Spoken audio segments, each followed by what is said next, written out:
Welcome to learn e spot channel.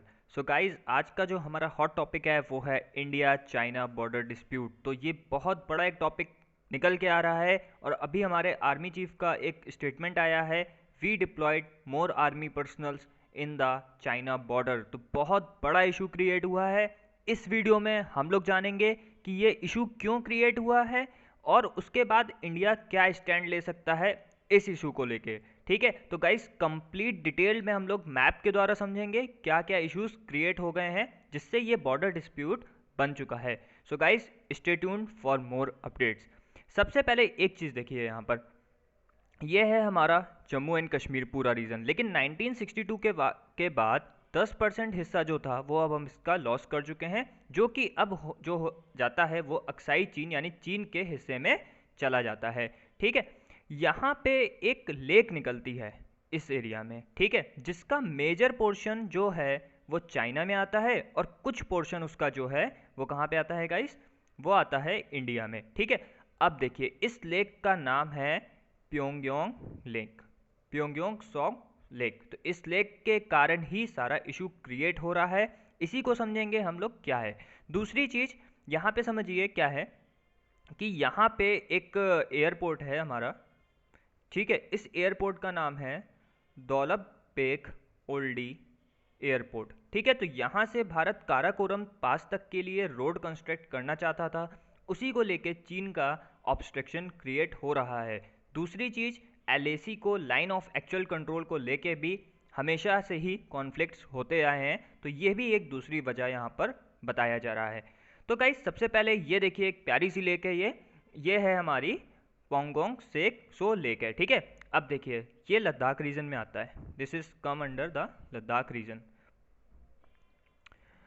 अब यहाँ पर देखिए क्या है, इस लेक के बारे में थोड़ा समझ लेते हैं कि ये लेक क्या है। एक लॉन्ग नैरो डीप लेक है, लैंडलॉक है। लैंडलॉक का मतलब चारों तरफ से ये जो है ज़मीन से घिरी हुई लेक है। उसके बाद लद्दाख टेरिटरी में आती है और 1400 फीट पे, सॉरी 14,000 फीट पे ये स्थित है। ठीक है, इस लेक की जो लंबाई है वो मैं आपको मैप से दिखा देता हूँ। देखिए ये लेक है हमारी, तो ये लेक यहाँ पे नॉर्थ जो पोर्शन है इसका इंडिया में जाता है और इसका जो साउथ पोर्शन है वो चाइना में जाता है। तो लगभग ये 135 किलोमीटर लंबी लेक है, जिसमें कि 45 किलोमीटर एरिया कहाँ पर आ जाता है इसका, इंडिया में आता है, और बाकी का जो बचा 90 किलोमीटर है वो कहाँ पे आता है, चाइना में आता है। तो आप देख सकते हैं कि बहुत बड़ा एक मेजर पोर्शन इसका कहाँ पे आता है, चाइना में आता है।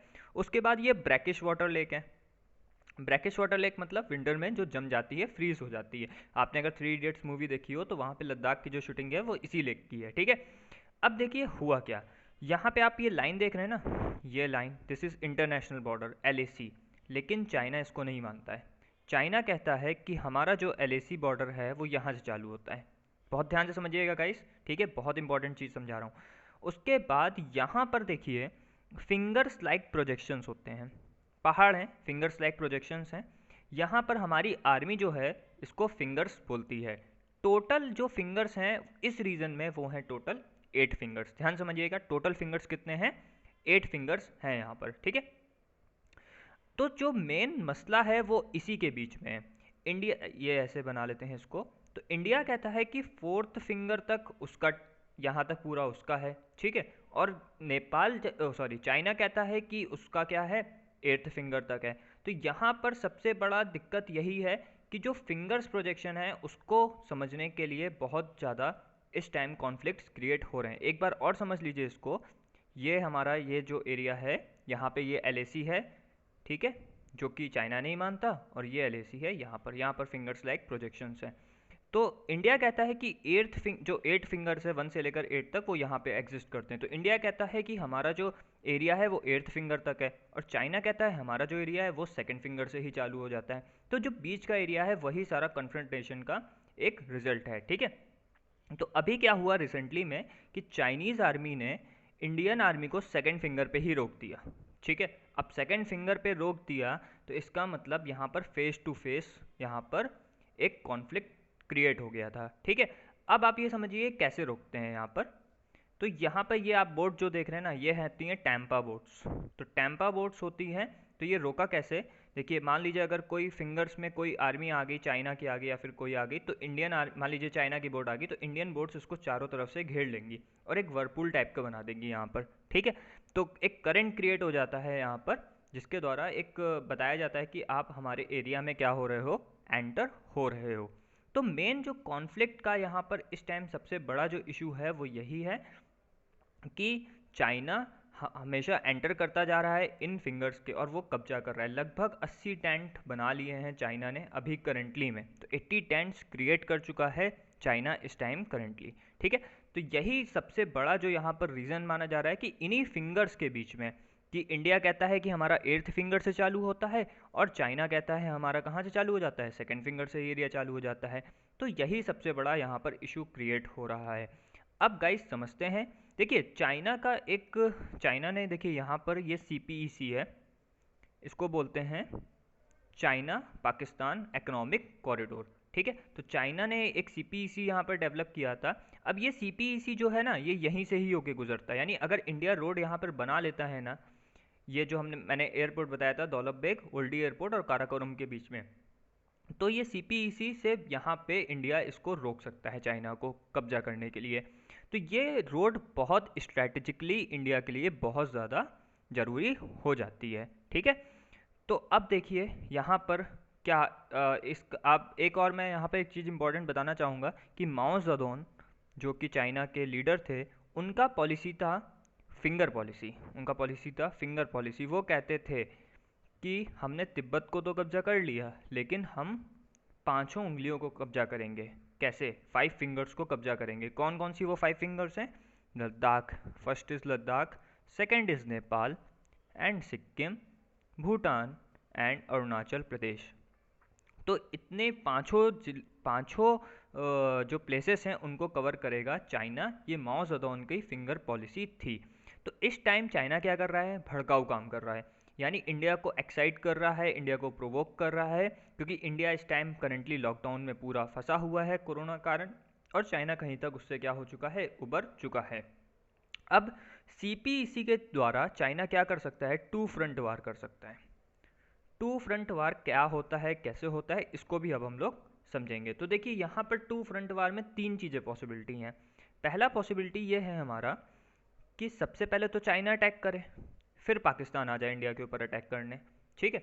उसके बाद दूसरा क्या हो सकता है कि पहले पाकिस्तान अटैक कर दे, फिर चाइना अटैक कर दे, और तीसरा क्या हो सकता है कि दोनों ही साइमल्टेनियसली आके इंडिया पे अटैक कर दें। क्योंकि देखिए यहाँ से चाइना अटैक करेगा और यहाँ से कौन अटैक करेगा? पाकिस्तान अटैक करेगा। तो हमारी नेवी भी जो है वो बाइफरकेट हो जाएगी, यहाँ से वो पाकिस्तान से लड़ेगी और बे ऑफ बंगाल से वो चाइना से लड़ेगी। तो ये बहुत दिक्कत है। और इंडिया की जो आर्मी है या इंडिया की डिफेंस फोर्सेस है वो कहती हैं कि हम 2 फ्रंट वार को सिर्फ 30 दिन तक ही लड़ सकते हैं, यानी 2 फ्रंट वार सिर्फ 30 डेज ही लड़ा जा सकता है। और सिंगल फ्रंट अगर करेगा कोई सिंगल कंट्री के साथ तो 60 डेज तक लड़ सकते हैं हम लोग। तो अब इंडिया क्या अपना स्ट्रैटेजिक बना सकता है, क्या इंडिया अभी सोच रहा है, उसके बारे में भी अब हम लोग डिस्कस कर लेते हैं। तो देखिए यहाँ पर मैं थोड़ा सा डिस्कस कर देता हूँ।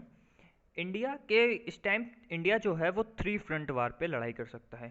3 फ्रंट वार में एक पहले मैं चाइनीज़ एयरफोर्स का आपको बता देता हूँ थोड़ा सा सिनेरियो, कि चाइनीज़ एयरफोर्स के बाद टोटल 1500 एयरक्राफ्ट हैं, उसमें से 800 जो हैं वो 3rd जनरेशन के हैं और बाकी के जो बचे 700 है वो 4th जनरेशन के। लेकिन एक बात समझ लीजिए कि चाइना ने अभी तक कोई भी एयरफोर्स के द्वारा बड़ा युद्ध नहीं लड़ा है, लेकिन इंडिया तो हमेशा से ही युद्ध लड़ता आया, जब से वो आज़ाद हुआ है उसके बाद से ही खूब सारे युद्ध लड़े। तो इंडिया क्या कर सकता है? जापान को अपने साथ मिला सकता है। तो जापान के पास लगभग 300 4th जनरेशन के एयरक्राफ्ट हैं। उसके बाद वियतनाम को मिला सकता है इंडिया, जिसके पास 75 4th जनरेशन है, और इंडिया के पास खुद भी 350 एयरक्राफ्ट 4th जनरेशन के हैं, और लगभग 500 जो हैं वो 3rd जनरेशन के एयरक्राफ्ट्स हैं। और इंडिया के पास जो 3rd जनरेशन में है, जैसे कि MiG-21 जो था, तो वो भी कोई कम नहीं है। अभी आप जानते ही अभिनंदन जी ने क्या किया था, F-16 को भी मार गिराया था, ठीक है। तो यहाँ पर इंडिया की जो स्ट्रैटेजी होगी वो होगी जापान, वियतनाम और इंडिया तीनों मिलकर 3 फ्रंट वार में चाइना से लड़ सकते हैं, ठीक है। उसके बाद अब इसको थोड़ा वर्ल्ड मैप पे समझ लेते हैं। देखिए तो यहाँ पे इस साइड पे हमारा कहीं जापान है, इस साइड पे वियतनाम है, तो हम यहाँ से भी अटैक कर सकते हैं चाइना के ऊपर और यहाँ से भी अटैक करेंगे। उसके बाद इंडिया का तजाकिस्तान में भी एक एयर बेस है, तो इंडिया यहाँ से भी लड़ाई कर सकता है। दूसरी चीज़ कि जब भी जापान पे लड़ाई होगी तो अमेरिका तो चुप बैठने वाला है नहीं, तो अमेरिका भी वहाँ पर कहीं ना कहीं से, क्योंकि अमेरिका और जापान के बीच में समझौता हुआ है कि अगर जापान पे कोई अटैक करेगा तो इंडिया वो अमेरिका भी उसके ऊपर क्या कर सकता है, अटैक कर सकता है। तो गाइस देखिए, अगर चाइना टू फ्रंट वार करता है तो इंडिया के पास भी कहीं ना कहीं क्षमता है कि इंडिया भी क्या कर सकता है, थ्री फ्रंट वार को स्टार्ट कर सकता है। लेकिन इंडिया हमेशा ही किस पे विश्वास रखता है, वसुदेव कुटुंबम पे। हम नहीं चाहते कि हम किसी दूसरे देश से लड़ाई करें, but China always provoke us and other countries की फाइट करिए आप हमसे, आप वो हमेशा दूसरों के हिस्सों को छीनना चाह रहा है। तो ये सारी न्यूज़ थी। आई थिंक आपको समझ में आया होगा कि ये क्या कॉन्फ्लिक्ट स्टार्ट हुआ है, किस कारण ये कॉन्फ्लिक्ट हुआ है और इंडिया क्या स्टैंड इस पे ले सकता है। सो गाइस, अगर आपको ये वीडियो अच्छा लगा हो तो please like, subscribe and share, और इस तरीके की वीडियोस के लिए हमारे चैनल से जुड़े रहिए। Thank you, God bless you guys, bye.